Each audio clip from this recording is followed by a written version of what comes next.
gente! Olá, pessoal! Que bom estarmos novamente aqui reunidos, né? O primeiro ano Maravigold. Aqui a gente vai dando continuidade ao nosso conteúdo de Roma Antiga, tá? Um período aí que a gente viu e analisou como Roma foi crescendo, saindo da condição de uma cidadezinha bem pequenininha, conquistando território, brigou lá com os cartaginenses, foi briga feia.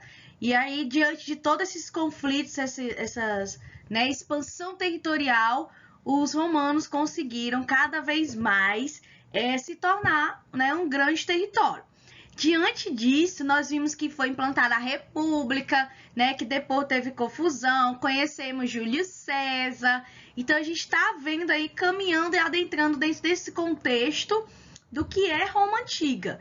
Agora, a gente vai para a última fase de Roma, é o Império Romano. Então, a gente viu na última aula, que depois de Júlio César houve um segundo triunvirato em que Otávio Augusto ele brigou com todo mundo e acabou se tornando o imperador de Roma. Então, é esse império que a gente vai conhecer a partir de agora. As principais características, eu elenquei aqui. O Império Romano é um período de quase 500 anos. Claro que eu não vou conseguir falar de todos os imperadores. Na aula de hoje e na próxima aula, eu vou citando alguns imperadores que estão aí dentro desse contexto, tá? Mas a gente não tem como, falar de cada um deles. Foram mais de 100 imperadores. Então, o que é que a gente tem aí como falar com o primeiro imperador? Que é ele que tá aqui, Esse é o Otávio, Essa ideia de apontar, é como se estivesse mostrando, a prosperidade, o futuro, de todo o Império Romano. E Otávio, ele era só Otávio mesmo, tá? Ele vai receber o título de Augusto, que significa que ele é sagrado. Então, quem era o imperador? Dentro de Roma, o Senado continuou a existir. Lembra que tinha os patrícios, tal, que elaboravam leis. O Senado foi permitido que continuasse existindo, só que não mandava em mais nada. E quem controlava tudo, quem passou a controlar as leis, passou a controlar o exército, Ele é o chefe do exército, o imperador. Ele é também o chefe religioso, então ele vai pegar todo o poder em suas mãos e segurar, minha filha. O imperador, portanto, ele vai ter muito poder dentro do Império Romano. Diante disso, a gente já começa a entender um pouco de que tipo de governo é esse, tá? Esses imperadores nem sempre era hereditário, passado de pai para filho esse cargo. Claro que eles sempre optavam, por ser o filho, o próximo sucessor. Mas poderia ser alguém indicado, ou escolhido, ou depois, de se ver quem se destacava nas questões militares. Então, é um cargo importantíssimo dentro de Roma, só que esse império em si, ele não vai começar tudo tranquilo, numa boa vibe, não. A gente viu que estava tendo vários conflitos na República e o imperador vai ter como primeira missão organizar tudo isso e estabelecer um momento de paz. E o Otávio conseguiu fazer isso, na verdade, iniciar esse processo. É a chamada Pax Romana. O que significa isso? Pax é paz, Tá em latim. E aí, o que vai ser esse processo? Houve uma redução das guerras, tá? As guerras foram reduzidas porque os próprios imperadores perceberam que já tinham território demais, que já tinham súditos demais, que já tinha dominação sobre muitos povos. E se eles continuassem conquistando sem organizar aquilo que eles tinham, eles poderiam acabar perdendo tudo. Então, o que o Otávio vai fazer? Ele vai reduzir as guerras, vai colocar exército nas fronteiras do Império Romano para vigiar. Isso mostra que ele já tinha uma preocupação de que poderiam ser invadidos, que poderia ter algum problema.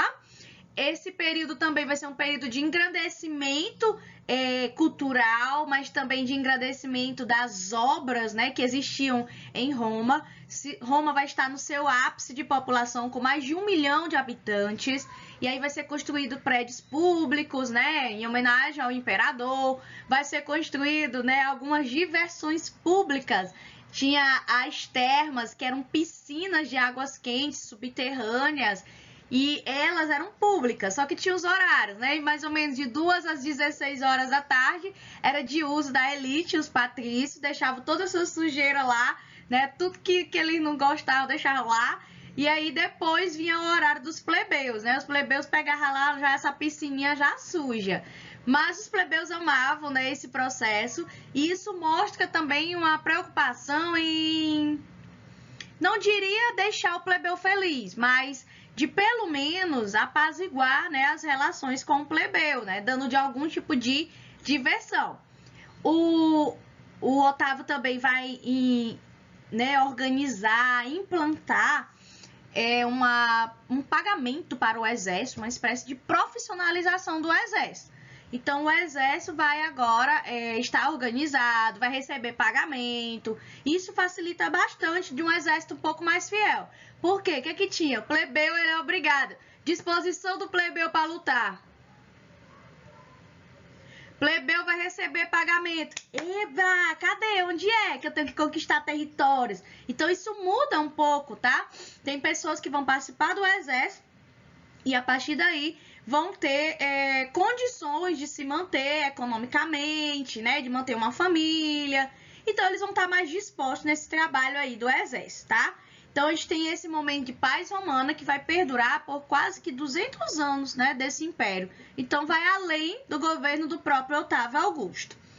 E aí, ele, com toda a sua esperteza, ele vai implantar uma política do pão e circo. Do que isso se trata? A gente tem uma massa de plebeus que não está satisfeita com nada. Claro, eles não são beneficiados, eles não têm os lucros, né, do processo de expansão, eles não detêm as riquezas, eles não têm grande participação política.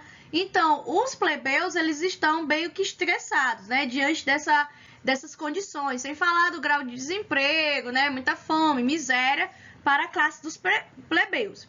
E aí, o que Otávio vai fazer? Ele vai criar essa política que ficou conhecida como do pão e circo. Tinha os momentos em que ele oferecia banquetes, geralmente era só pão, tá? Para a população plebeia.